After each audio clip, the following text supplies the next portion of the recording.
everyone. In this video, my daughter and I are going to be talking about our less than 48-hour stay in Omaha, Nebraska, things that you can cross off your bucket list, which includes the Omaha Zoo, as well as standing in two states at the same time. I'll talk about where we had a quick bite to eat for dinner, as well as where we stayed and what we thought of it, because everyone raved about the hotel. I'm going to tell you the honest truth there, and then talk about what you could do the morning of before you head back home. So stay tuned. In this video, we are going to talk about the Omaha Zoo, and then the hotel that we stayed at that had a water slide, and then the pedestrian bridge that allowed them to straddle between Iowa, and then also one of our favorite brunch locations that we found that was recommended by a coworker, which was really good. Yeah. And then also a place where we ate lunch, which was a pizza place. Yep, that pizza place that was absolutely delicious. So stay tuned. All right, so we took my minivan to Omaha, and basically, where's the first place we went after we got out of the car? The Omaha Zoo. Yeah, the Omaha Zoo, and that was awesome, actually. I'm really glad we planned it out that way. All right, so after the 3.5-hour drive with our kids, that was like 2 movies, right, Ainsley? Mm-hmm. And we stopped at the Omaha Zoo first, which was great.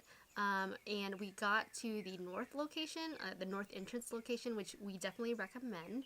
There were a lot of people right after we got there, right? Yeah. Yeah. So what would you recommend to everybody? How do we start? You should go all the way to the back and then work your way to the front, because a lot of people go to the dome first, and it's way in the front. Yeah, so everyone knows that the Omaha Zoo is in for the aquarium, and most importantly, the dome that's for the desert. So the first thing you probably want to know is the lay of the land in terms of the Omaha Zoo. It literally is a circular, path, right? Yeah. It's circular path, so you won't be able to miss it. It's kind of like IKEA. IKEA, there's only one way in, one way out, right? Same goes for Omaha Zoo, but what I would recommend is, the entrances are down here. I'll go ahead and show you guys a map, and you'll see all of the different locations. And what we did was we accidentally actually passed by a lot of the attractions, so you want to go to the midpoint of the circle, which is north of the north entrance, I think, and basically kind of visit the area that reminds you of Asia, like that Asia area, and there's also an Africa area as well. So you want to visit those two sections first, and then head back towards the entrance, and then go ahead and eat food. What'd you think of the food? Food was good. Food was good? Mm-hmm. So we are actually spoiled by the Kansas City Zoo that has stingrays and all that stuff, but I would recommend going to the back of the park and then working your way towards the west. And they also have a little water area, right? That you can, Yeah. But it was closed. Because it was cold, I think. Was it cold? No. I think COVID too. Yeah. Right? Yeah, so that place was closed. Some of the kids were wearing their swimsuits, so they were kind of disappointed there. But we would recommend going to the area that has the lions, and then after that, going to where they have the snow leopard and the Asian highlands. It reminded me of the Himalayas. It reminded me of the Himalayas, so that was really, really cute. And then what I would recommend is going back, and especially if they have it open, go ahead and go to the splash park. It's called the Scott Alaskan Adventure Splash Park, which was really, really cute. It had a bunch of what? Whales? Yeah, it had whales and a bunch of sea animals. Yeah. And then Glacier Bay Landing actually had mac and cheese for kids, right? Yeah. Yeah, and there was a little play area too, so if you were trying to relax or whatever, the kids can play there. They had ice cream. There was an ice cream shop on the side. Did I let you guys get ice cream? No. They had 4 buildings, I guess, in the back, and it all served the same food, which was hamburgers, hot dogs, mac and cheese. So it was pretty good. I mean, it wasn't great, but it was pretty on point for what you would get at a concession stand. Yeah, it was kind of like a restaurant at a zoo.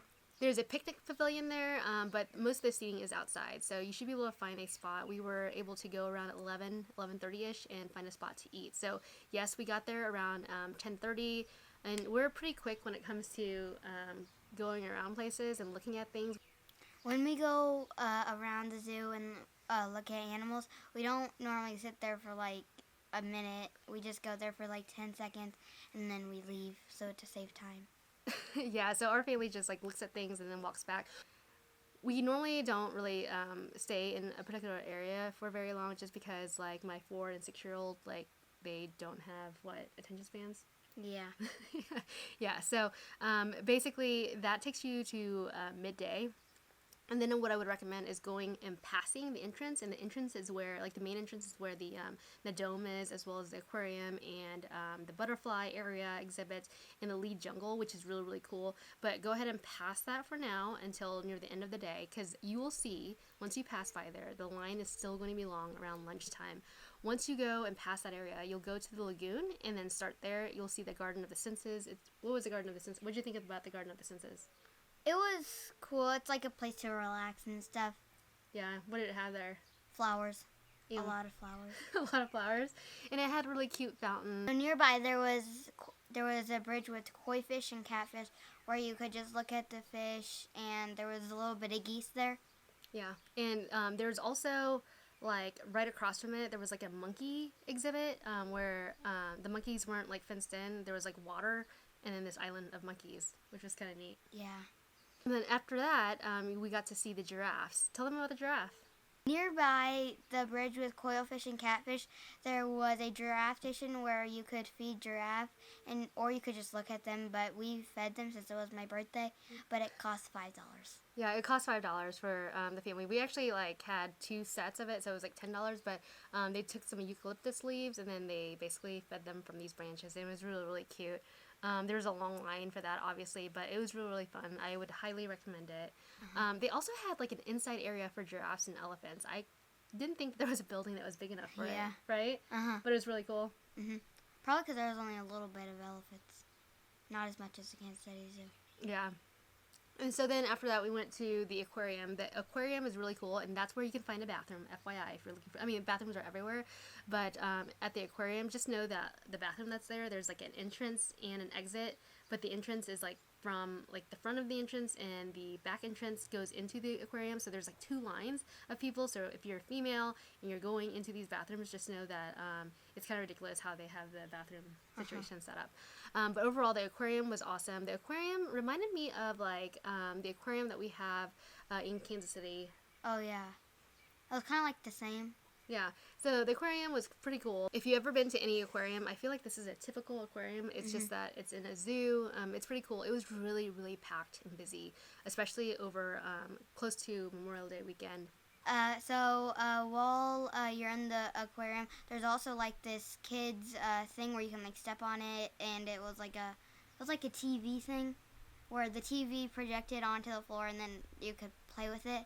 But also I really like about it because while the people were feeding the penguins, it wasn't closed off. It was like you could actually see them do it.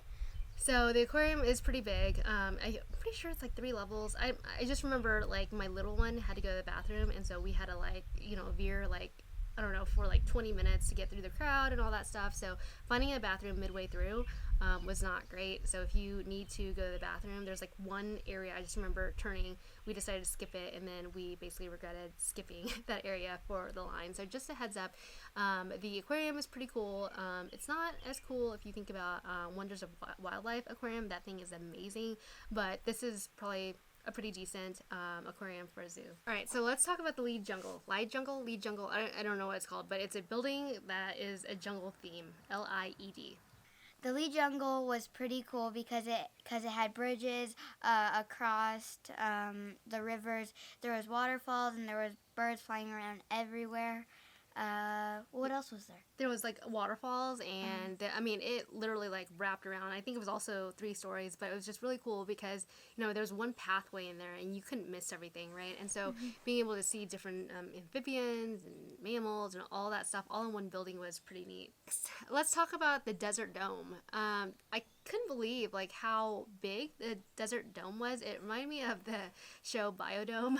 The kids have no idea what Biodome is. Asked to watch it. We said no to Polly Shore. But Biodome actually was pretty amazing. And just so you know, I actually Googled whether or not Biodome was actually done at the Desert Dome, and the answer is no. So for those that are curious, Biodome was not shot at the Desert Dome, is what they call it. When we actually got there, there was no line, so I guess going to the back was a pretty good idea. Yeah, so when we got there, the line wasn't as big, but then when we got inside of it, there was like a lot of people just like meandering and taking their sweet time. We're a family who doesn't like waddle around and just like look at things for like 10 minutes at a time, but there were a lot of families that were that way, so we basically had to walk behind these people who were just meandering here and there, and we had to pass a couple people, but overall it was pretty cool, right? Mm-hmm. Yeah. And so obviously desert like style type plants, desert animals. It was really neat. So snakes. Yeah, we saw a lot of snakes. Did we see goats? Remember seeing like a goat? I don't see a goat. Well, I don't know if we saw goats, but basically the animals weren't memorable except for the snakes in that building and the plants that were there, right? Also at the zoo, there was a train. We didn't ride on the train, but do you feel like you missed out on anything by not riding on the train? No. Yeah, so there was a train that went by, but we wanted to see all the animals, so we just stuck to the pathway. Because if we took the train, right, it would take us like all the way to the back or whatever, and we would miss like pretty much half the attraction. But you could ride the train if you wanted to, and the train was pretty cool. The butterfly exhibit was really cool because you could walk into a room full of butterflies. It was also like really warm, and you couldn't really touch any of them, but unless they landed on you. But it was also pretty cool. There was also insects, a lot of insects that you could look at, but they were dead. So So they had basically an insect display. You know how they have like dead bugs basically, and they put a pin in them for display. That's what it was. They thought it was pretty cool. I thought it was pretty gross. But then again, I'm the type that like doesn't like bugs that fly. So the butterfly exhibit wasn't that fun for me. But if your kids like butterflies, it might be a place where you guys want to stop. I just bore with it and just decided to go anyway, right? So there was a big park that your kids could stop by because it was like by the entrance, and it was really fun. What did it have there? A slide, and it was based off of like a ship. Was it a ship? Yeah, so there's a big ship, there was slides, there's like bridges, there's like things they can climb on, like all the which way. There's also a parakeet cage where they kept like a bunch of parakeets. I think there were 300 is what she said, right? 300 parakeets that you can go through, which wasn't part of the play area, but it's like right next to the play area. But the play area was really fun.